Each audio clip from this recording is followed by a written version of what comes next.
ఇప్పటి వరకు గుంటూరు కారం స్లోగా నడిచింది కానీ ఇక నుంచి కాదని అంటున్నారు. సంక్రాంతికి వస్తున్న సినిమాల్లో గుంటూరు కారంపై భారీ అంచనాలు ఉన్నాయి. అతడు కలేజా తర్వాత త్రివిక్రమ్ మహేష్ బాబు కాంబోలో వస్తున్న సినిమా కావడంతో ఫ్యాన్స్ ఈగర్గా వెయిట్ చేస్తున్నారు. అయితే ఈ సినిమా అనౌన్స్మెంట్ అయినప్పటి నుంచి కాస్త డిలే అవుతూ వచ్చింది.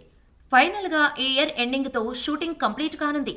సినిమా రిలీజ్కు మరో 15 రోజుల సమయం మాత్రమే ఉంది. దీంతో ప్రమోషన్స్ స్పీడప్ చేశారు మేకర్స్. ఇప్పటికే బీడీతో 3D చూపించిన మహేష్ బాబు లేటెస్ట్ లుక్స్లో మాత్రం చాలా కూల్గా సింపుల్గా కనిపిస్తున్నాడు.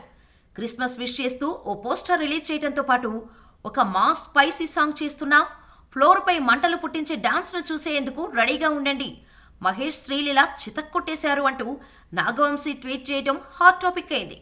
అన్నపూర్ణ స్టూడియోలో వేసిన సెట్లో ఈ సాంగ్ షూటింగ్ జరుగుతోందని తెలిపారు. ఇదిలా ఉండగానే మరో సూపర్ పోస్టర్ రిలీజ్ చేశారు. ఇందులో మహేష్ ఒక సెలబ్రేషన్ మోడ్లో కనిపిస్తూ వింటేజ్ వైబ్ గుర్తు చేస్తున్నాడు.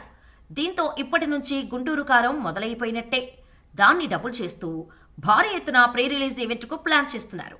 లేటెస్ట్ అప్డేట్ ప్రకారం గుంటూరు కారం ప్రీ రిలీజ్ ఈవెంట్ను హైదరాబాద్ యూసఫ్గూడలోని పోలీస్ గ్రౌండ్లో జనవరి 6న గ్రాండ్గా నిర్వహించనున్నట్టుగా తెలుస్తోంది. దీనిపై త్వరలో అఫీషియల్ అనౌన్స్మెంట్ రానుందని చెబుతున్నారు. భారీ సంఖ్యలో ప్రీ రిలీజ్ ఈవెంట్ వద్దకు మహేష్ ఫ్యాన్స్ తరలి వస్తారని అంచనా వేస్తున్నారు. ఇదే వేదికపై గుంటూరు కారం ట్రైలర్ లాంచ్ చేయనున్నారు. మరి ఈ సంక్రాంతికి మహేష్ బాక్స్ ఆఫీస్ను ఎలా షేక్ చేస్తుందో చూడాలి.